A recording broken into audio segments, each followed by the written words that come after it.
Okay, here we are, another week. Um, so last weekend was Christmas, so that was cool.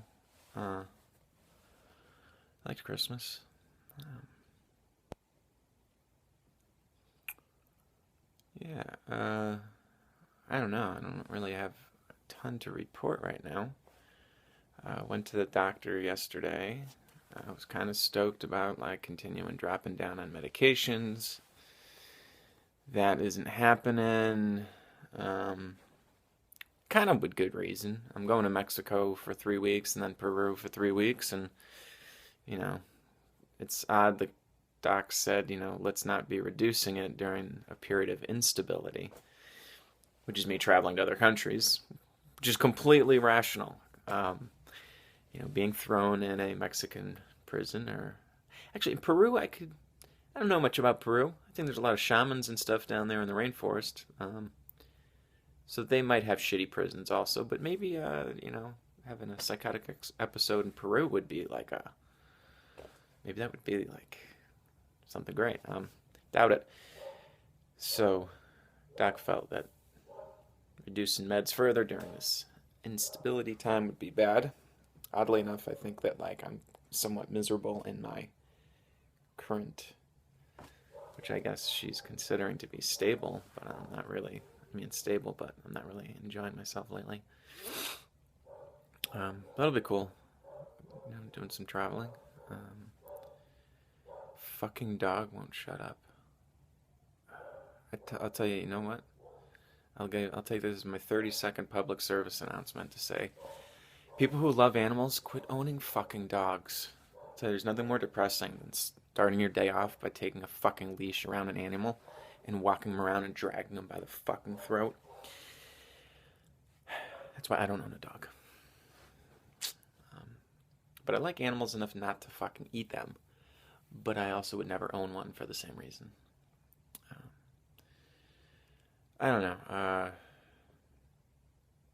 friend of mine I was talking to was trying to put me onto this new diet, which I'm thinking of doing when I go to Mexico because I'll have feel like maybe more control over my. It's funny. She asked me to do a video journal as I go onto this diet. She's trying to help a lot of people to get these bipolar diagnoses, trying to figure out why are all these people that have these, at least in this particular community, these spiritually enlightening, psychotic, everything is amazing, whatever, and then they all end up depressed. Like, why is it that some of the most awakened people are depressed? So, yeah, some kind of diet that I guess it's almost like she's like, stop eating everything you eat. It almost seems like kind of the raw food diet of nothing processed, nothing like that. Um, so we'll try that. Um, I don't know. Got the anniversary of my best friend's death coming up in a couple days, so that's something to look forward to. And I was thinking, I was like, shit, dude. Like, I got a good friend of mine who I'm worried about dying, who heard from him by email this week, and he's like in Boulder, Colorado, living in his car. He's on painkillers. He's been trying to find like different ways. I guess he has like this chronic pain issue that he's been trying to deal with, and he spent all his money on different doctors and chiropractors and all these different things. And now he's like, so kind of worried that something will happen to him. And I was thinking about it, I was like, shit, like I had this other, I guess he's a friend, this guy that I was skateboarding with this year who committed suicide. I mean, I guess he slashed his wrists. He didn't really call it suicide, but he ended up in the hospital for slitting his wrists. That's kind of morbid. You ain't got to worry about. I'm like fidgeting because I'm on my knees. It seemed like a good camera angle. I'm over fidgety. Um, I'm talking about people who have suicided. You don't need to worry about me suiciding.